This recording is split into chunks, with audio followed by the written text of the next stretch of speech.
Howdy, my name is Val. I am a sophomore from Texas A&M University, and I work in the Beast Rat Camp Ozark. Growing up, I've always loved to cook.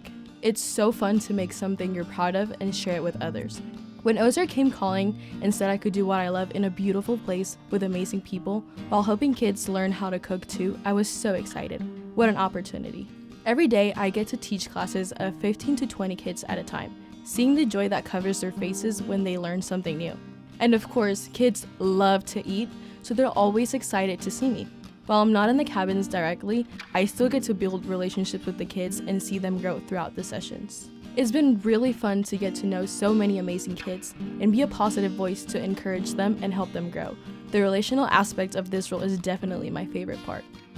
With all the responsibility I have in teaching these classes, I've grown so much in my leadership, planning, organization, and management skills. I have become so much more confident not only in who I am and what I do, but in how to handle difficult situations and problem solve on the fly. I love that camp has offered me a chance to do what I love in a way that is super meaningful.